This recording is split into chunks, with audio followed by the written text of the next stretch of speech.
बिस्मिल्लाहिर्रहमानिर्रहीम। अस्सलामु अलैकुम वरहमतुल्लाहि वबरकातुहू। आबिद राजी चैनल की तरफ से आज मैं अपने दोस्तों को एक ऐसी हदीस सुनाऊंगा कि आपकी आंखें खुल जाएंगी ये हदीस सुन के। उससे पहले मैं अपने तमाम दोस्तों से गुजारिश करूंगा कि चैनल को अगर अभी तक सब्सक्राइब नहीं किया तो ज़रूर कर लें, बेल आइकन पर क्लिक कर लें ताकि डेली वीडियो आप दोस्तों तक पहुँच सके। तो स्टार्ट करते हैं आज का लेसन। बिस्मिल्लाहिर्रहमानिर्रहीम।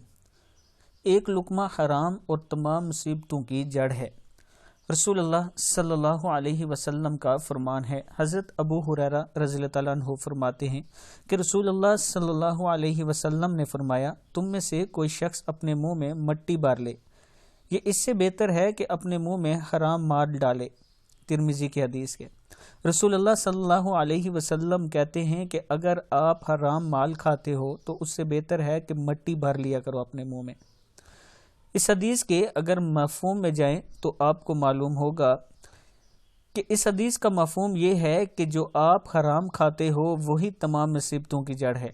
आपके अंदर आने वाली बीमारियां, बड़ी बड़ी बीमारियां, आपके बीवी बच्चों का आपके साथ अच्छा रवैया ना, आपकी नाफरमानी और इससे लेकर जितनी चीज़ें हैं जो आपकी ज़िंदगी में आपको परेशानियां देती हैं, अगर आप हराम कमा रहे हो तो ये इसी का असर है कि आपके हराम की वजह से आपकी ज़िंदगी इतनी अजीरन हो चुकी है, उसमें इतनी परेशानियां और इतने दुख आ चुके हैं कि आपको समझ नहीं आ रही कि अब मैं करूं तो करूं क्या।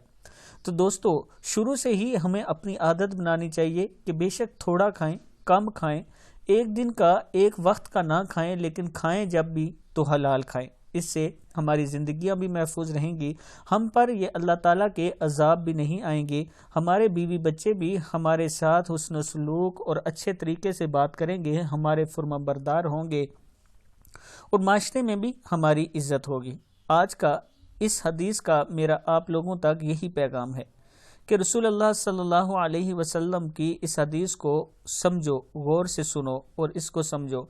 ये नहीं समझना कि मट्टी का कह दिया तो फिर क्या हुआ। इस हदीस में रसूलुल्लाह सल्लल्लाहु अलैहि वसल्लम ये कह रहे हैं कि इससे बेहतर है कि आप मट्टी ज़मीन से उठा के मट्टी खा लो, लेकिन हराम माल ना खाओ। आगे जब इसके मफ़हूम में जाएंगे तो आपको पता चलेगा कि हराम माल के क्या क्या नुकसान हैं और क्या कितने बुरे असरात होते हैं माशरे पे। इसलिए यह हदीस मैंने आप दोस्तों तक पहुंचाई है। अब आप दोस्तों का काम है कि इस पर खुद भी अमल करें और आगे अपने दोस्तों के पास भी पहुंचाएं। अस्सलामु अलैकुम वरहमतुल्लाहि वबरकातुहू।